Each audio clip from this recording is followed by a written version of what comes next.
저번 시간에 살펴보았던 것처럼요, 이스라엘 백성들이 이 외부의 핍박과 경제적 어려움 속에서도 하나님의 말씀에 순종했습니다. 그러니까 우리는 그런 생각하잖아요. 하나님께 이렇게 어렵게 순종하면 뭔가 대단한 일이 일어날 것 같잖아요. 이 개척교회라는 곳을 온다는 그 순종, 그죠? 하나님의 부담 주셔서 오신 분들도 계실 거 아니에요? 그 다음에 새벽 예배를 드리고, 어떤 분들은 10시 예배를 안 드리셨는데 10시 예배도 드리시고, 그죠? 여러 가지 내가 하나님 앞에서 이처럼 순종했을 때에 뭔가 대단한 일이 일어날 것 같아요. 우리는 그런 기대를 합니다.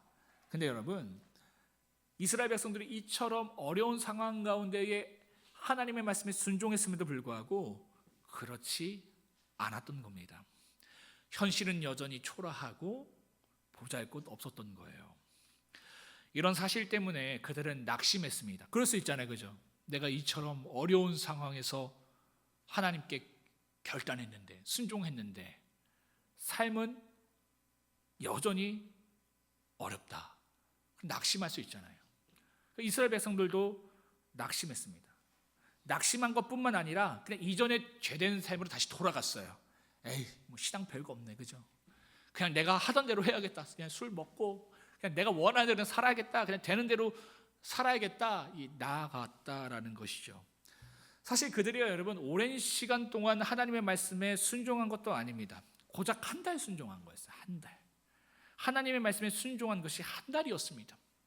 그렇게 잠깐 하나님의 말씀에 순종한 것을 가지고요, 그들의 형편이 나아지지 않으니까 곧바로 마음을 돌려 세상을 향해, 죄를 향해 나아갔다라는 것이죠.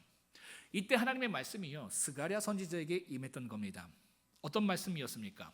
기억나십니까? 진노의 말씀이었습니다. 내가 여전에 너희 조상들에게 진노했다라는 거예요. 그 진노의 이유는 무엇입니까? 그들의 죄 때문이었어요. 우상을 섬기고 말씀에 불순종한 죄, 이것 때문에 내가 너희 조상들에게 진노했다 말씀하신 겁니다. 여러분, 우상은 뭐가 우상이라고 했습니까? PPT 넘겨주시겠어요? 우상은 뭐가 우상이라고 했습니까, 여러분? 나의 욕망 혹은 나의 욕심을 하나님처럼 섬기는 것, 그것이 우상이에요. 뭐라고요? 나의 욕망, 나의 욕심을 하나님처럼 섬기는 것, 그것이 우상입니다. 여러분, 이런 우상은요, 하나님과 별개로 섬길 수 있습니다. 그렇겠죠? 하나님과 별개로 우상을 섬길 수 있는데, 놀라운 것은, 또 무서운 것은 하나님과 함께 우상을 섬길 수 있어요. 하나님과 함께 바알을 섬길 수 있고요, 하나님과 함께 만몬을 섬길 수 있습니다. 그리고는 마치 그것을 하나님을 온전히 섬기는 것처럼 포장할 수 있다는 것이죠. 신앙의 이름으로 물질과 성공을 하나님처럼 섬길 수 있습니다. 죄된 모든 것들을 섬길 수 있습니다. 그리고는 그것을 정당합니다. 신앙의 이름으로 말이죠. 얼마나 여러분 무서운 죄입니까? 사람이 이렇습니다. 죄를요, 더 고급스럽게 만들어놔요. 그리고 그거를 우아하게 쫓게 만듭니다. 그래서 거기서 어떤 죄책감도 없게 만들고 정죄감도 없게 만들어 버리는 거예요. 이게 사람이다라는 것이죠. 여러분, 그것까지 좋습니다. 그럴 수 있어요. 그런데 문제는요, 이러한 죄에서 이제는 회개하고 돌아오라는 하나님의 말씀이 그들에게 주어졌는데 그것을 듣지 않은 것이 문제였습니다. 이게 더 큰 문제였어요. 우상을 섬길 수 있어요. 근데 문제는요, 회개하라는 하나님의 말씀이 주어지고 있는데 그 말씀을 듣지 않는 것이 가장 큰 문제였습니다. 이 핑계 저 핑계 대면서 하나님의 말씀에 청종하지 않았습니다. 그래서 결국 그들은 어떻게 됐는가? 무서운 하나님의 진노가 그들의 인생 가운데 주어졌습니다. 이걸 하나님이 지금 말씀하고 계신 겁니다. 너희 조상들이 그랬어. 그런데 너희도 그랬다가는 똑같이 될 거야. 그러니 내 말을 지금이라도 청종하고 죄에서 돌아오라. 그들에게 경고하신 겁니다. 여러분, 지금 이스라엘 백성들이 낙심하고 있잖아요, 그죠? 주어진 현실 때문에 낙심하고 있습니다. 그럼 어떤 말씀이 주어져야 합니까? 위로의 말씀이잖아요. 낙심하고 있으니까. 그런데 하나님께서 그들에게 무슨 말씀을 주세요? 지금 위로가 필요한 그들에게 진노의 말씀, 죄에 대한 말씀, 그것을 낙심해 있는 이들에게 주셨다라는 것이죠. 여러분, 이 부분을 잘 기억하셔야 합니다. 때로는요, 하나님께서 낙심하고 있는 나에게 위로의 말씀이 아니라 죄에 대한 말씀, 징계에 대한 말씀을 하실 수 있다라는 거예요. 그런데 그 말씀이 나를 살리는 말씀이라는 겁니다. 그 말씀이 사실상 나를 향하신 사랑의 말씀, 위로의 말씀이라는 거예요. 이것을 잊지 마시기 바랍니다. 그런데 우리는요, 꽤 위로에 익숙해 있습니다. 나를 향한 지적의 말씀을요, 유익으로 받아들일 만큼의 성숙함이 부족합니다. 요즘 세대가 더 그런 세대인 것 같아요. 무조건 위로의 말, 격려의 말, 응원의 말만 좋아하는 것 같습니다. 그렇지 않습니다, 여러분. 나를 아프게 하고, 나를 부끄럽게 하고, 나를 속상하게 하고, 나를 고민하게 하는 말이요, 나를 살리는 말이 될 수 있고요, 나를 회복시킬 수 있는 말씀이 될 수 있다라는 겁니다. 여러분에게 이러한 성숙함이 있기를 축복합니다. 다행히도요, 당시 이스라엘 백성들에게 이러한 성숙함이 있었던 거예요. 그들은 하나님의 말씀을 청종했습니다. 청종하는 것으로 끝나는 것이 아니라요, 순종까지 했어요. 원래 그들은요, 청종할 수 있는 사람들이 아니었습니다. 고난이 그들로 이처럼 청종하게 만든 거예요. 나라가 멸망하고 70년 동안 포로 생활이라는 그 고난이 그들로 하나님의 말씀에 청종할 수 있게 만들었던 겁니다. 그래서 여러분, 고난이 우리에게 유익인 거예요. 왜요? 그토록 고집스럽고 완악한 우리가 하나님의 말씀을 청종할 수 있게 되잖아요. 그래서 고난은 유익입니다. 그런데 여러분, 청종하지 않는 분들이 가끔 있습니다. 아무리 하나님이 때려도요, 절대 하나님의 말씀에 청종하지 않고 맷집만 키우시는 분들이 있어요. 맷집만 커지는 거예요. 이 부분을 제가 너무나도 공감합니다. 어렸을 때 제가 맷집만 키웠거든요. 순종하면 좋은데 안 되는 거예요. 그러니까 미련한 거예요. 이것만큼 여러분 미련한 것이 없습니다. 여러분, 근데 신앙 안에서 그러다가는요, 진짜 큰일 납니다. 여러분, 진짜 기억하세요. 여러분, 지혜는요, 하나님이 내게 고난이라는 사인을 보내시면요, 하나님 앞에 엎드리는 겁니다. 이게 여러분 지혜예요. 버티는 것이 아니라 엎드리는 겁니다. 그러면 사는 거예요. 그러면 회복되고요, 그러면 풍성해집니다. 이 지혜가 우리에게 있길 바랍니다. 이처럼 이스라엘 백성들은요, 자신들을 향한 하나님의 말씀에 청종과 순종으로 반응했습니다. 그렇게 청종하고 순종했는데 시간이 지나면서 자신들도 또 모르게 죄가 그들에게 들어오게 된 겁니다. 참 놀랍죠? 하나님 말씀에 어렵게 또 순종했어요. 근데 가다 보니까 자신들도 모르게 또 죄가 그 안에 들어온 거예요. 어떤 죄였습니까? 여러분 기억나십니까? 학개서에서 우리가 배웠는데 사마리아 사람들을 받아들이기 시작했어요. 하나님의 말씀에 순종해서 어려운 상황 가운데 다시금 성전을 건축하는데 누구와 함께 그 성전을 건축하려고 했습니까? 사마리아 사람들. 왜? 그들이 돈이 많으니까. 그래서 이들과 함께 사역을 또 하려고 하는 거예요. 그들의 죄된 가치관을 받아들이고 그들의 죄된 삶의 습관을 받아들이면서 그들과 함께 하나님의 성전을 세워가려고 했다라는 것이죠. 이러한 죄를 하나님께서 학개를 통해서 지적하셨습니다. 여러분, 죄가 이렇게 무섭습니다. 죄의 전염성과 확장성은요, 어마어마해요. 한번 사진 보여주시겠어요? 물에 잉크를 떨어뜨리면 순식간에 이 잉크가 퍼져버리잖아요. 여러분, 죄는 이래요. 전염성과 확장성이 있습니다. 어마어마합니다. 온갖 명분을 가지고 죄는 우리에게 들어옵니다. 그리고 순식간에 나의 영혼 전체를 죄로 오염시켜버립니다. 나뿐만이 아닙니다. 내가 속한 공동체까지도 순식간에 죄로 오염시켜버려요. 내가 속한 가정, 내가 속한 직장, 내가 속한 교회, 내가 속한 나라를요, 온갖 죄로 오염시켜버립니다. 죄가 이렇게 무서운 거예요, 여러분.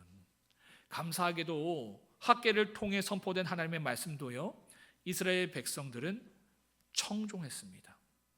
그들과 단절돼서 성전을 지은 거예요. 여러분, 죄는요 단절하는 겁니다. 여지를 두면 안 됩니다. 죄된 습관, 죄된 관계, 죄된 생각과 감정, 죄된 일 모두 여러분 여지를 두면 안 되는 거예요. 죄는요 하루라도 빨리 끊어야 합니다. 죄는 언제든 끊어낼 수 있는 것이 아니에요. 여러분, 죄는요 언제든 끊어낼 수 있는 것이 아닙니다. 우린 미루잖아요, 자꾸 그거를. 언젠간 끊어야지, 그 관계, 그 일. 여러분, 그때는 늦은 거예요. 죄를 끊어낼 수 있는 골든타임이 있어요. 마지노선이 있다고요. 어쩌면 그것이 올해일 수 있습니다. 어쩌면 그것이 이번 달일 수 있어요. 어쩌면 그것이 이번 주일 수 있고요. 어쩌면 그것이 오늘일 수 있습니다.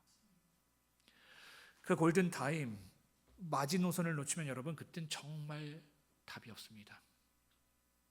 이 말씀을 하나님의 말씀으로 받아들이시고 하루라도 빨리 죄를 결단해서 끊어내시길 바랍니다. 사랑하는 성도 여러분, 혹시라도 끊어내야 할 죄의 목록들이 있으시다면 끊어내시길, 또 결단하시길 바랍니다.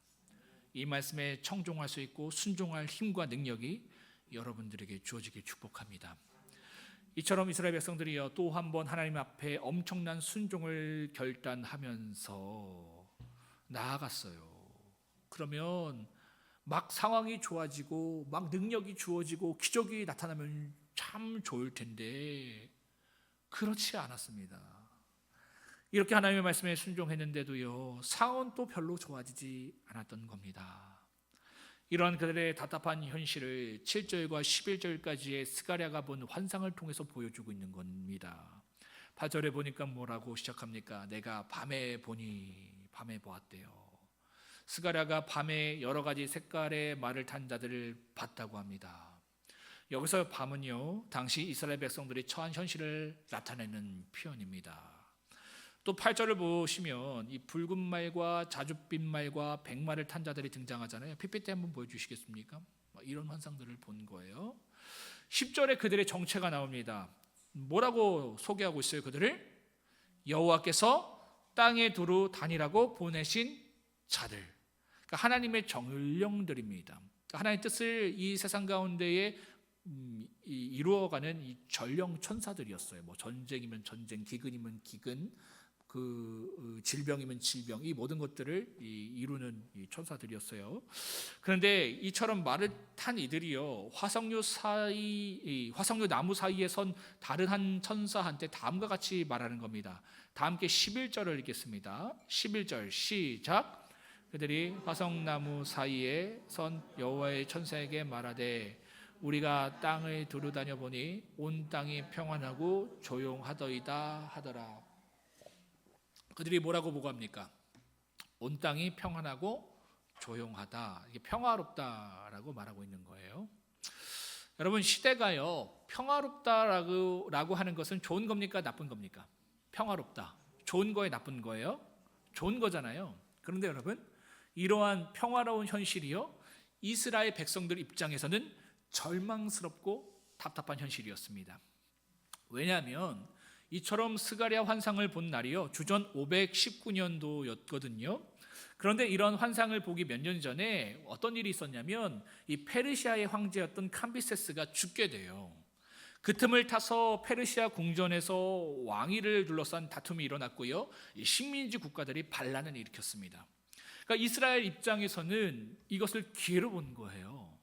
뭔가 새로운 시대가 여호와의 성전을 건축하고 있는 자신들을 중심으로 열릴 것이라는 이러한 기대가 그들에게 있었던 겁니다. 야, 내가 하나님 말씀에 순종하는데 이 페르시아가 지금 어렵네?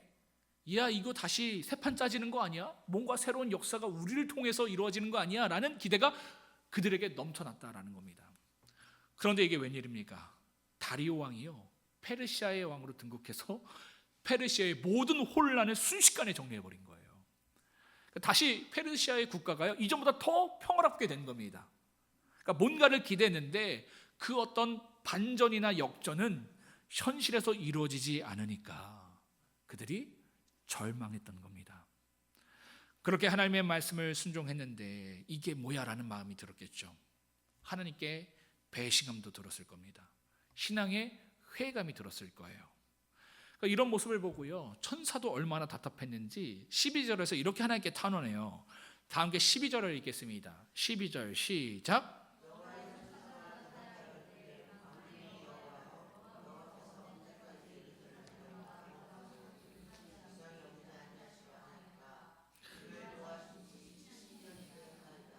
아멘. 하나님, 도대체 언제까지 이스라엘 백성들을 불쌍히 여기지 않으실 겁니까? 이 천사도 답답해서요, 하나님께 지금 탄원하고 있는 거예요. 이스라엘 백성들과 하나님 사이에서 중보하고 있는 겁니다. 여러분, 하늘의 천사가요, 여러분의 답답한 현실을 중보하고 있습니다. 믿으십니까? 여러분 혼자가 아니에요. 여러분의 천사가 여러분들을 위해서 중보하고 있대요. 여러분 또한 천사 같은 지체들 옆에 한번 보세요. 천사같이 보이는 지체들, 왜 안 보시려고 해요? 자꾸. 천사 같은 지체들이 여러분 나를 위해서 기도하고 있다라는 거예요. 여러분, 나에게 닥친 답답한 현실로 인해서 기도가 안 되는 그때가 있잖아요, 그죠? 그때 누군가 나를 위해서 기도하는 이들이 있음을 잊지 마시기 바랍니다. 나를 위해서 여러분 기도하는 존재가 반드시 있습니다. 더본교회 성도 여러분, 담임 목사가 여러분들을 위해서 매일 기도합니다. 사모님이 여러분들을 위해서 목이 쉬도록 기도하고 있습니다. 오전 6시에, 밤 10시, 오전 10시에, 그죠? 최소한 2번은 여러분들을 위해서 기도하고 있어요. 여러분, 개척교회가 이게 장점이잖아요. 기도할 성도가 별로 없으니까 매일 하루에 최소한 2번은 기도할 수 있는 거예요. 어떨 때는요, 전교회를 다 기도했는데 시간이 남는 거예요. 더 기도하고 싶은데 성도가 이렇게 없었나? 생각할 때가 있었어요. 그만큼 여러분 아쉬울 때가 있습니다. 한 몇백 명 성도가 되면 이게 쉽지 않잖아요. 여러분, 그러니까 걱정하지 마세요. 중보자가 있으면요, 여러분 어떻게 되는 줄 아십니까? 중보자가 있으면 안 망해요. 하나님의 약속이 주어집니다. 그러니까 여러분, 이게 참 별게 아닌 게 아니에요. 나를 위해서 기도하는 사람이 있으면 안 망한다고요. 하나님의 약속이 주어진다니까요. 하나님이요, 여러분을 위해서 일하기 시작하십니다. 한번 보실래요? 13절 한번 보세요. 13절.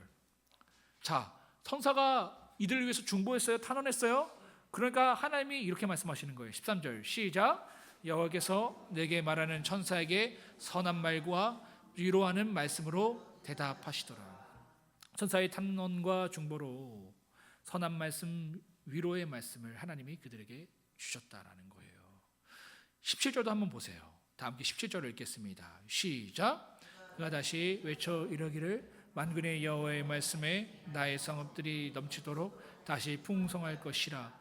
여호와가 다시 시온을 위하여 다시 예루살렘을 택하리라 하라 하니라. 하나님께서 다시 그들을 풍성하게 하시고 다시 그들을 위로하시며 다시 그들을 택하시겠다 약속하셨습니다. 중보가 이렇게 무서운 거예요. 여러분, 여러분들을 위해서 날마다 우리 성도님들이 기도합니다. 우리 신현주 성도님도 새로 오셨는데 우리 신현주 성도님 위해서도 새 가족일지라도 날마다 기도하고 있어요. 우리 어린아이까지도 다. 사랑하는 성도 여러분, 하나님의 말씀을 듣고 순종하는 것을 눈에 보이는 답답한 현실로 인해서 포기하시지 말길 바랍니다. 여러분을 위해 중보하고 있는 이들이 있는 한 여러분은 망할 수 없습니다. 망할라야 망할 수 없는 존재입니다. 실패하고 싶어도 실패할 수 없는 존재입니다. 하나님의 때에 하나님의 방법으로 반드시 이루실 것입니다. 승리케 하실 겁니다. 회복시킬 것이고요, 풍성하게 하실 겁니다. 내가 포기만 하지 않으면 됩니다. 왜? 나를 위해 중보하는 사람이 있으니까. 그럼 승리합니다. 승리하시는 여러분들 되게 주님의 이름으로 축복합니다. 두려워 마세요. 낙심하지 마세요. 여러분들을 위해서 기도하는 사람들이 있어요. 승리할 거예요. 이러한 믿음이 저와 여러분들에게 주님의 이름으로 축복합니다. 기도하겠습니다.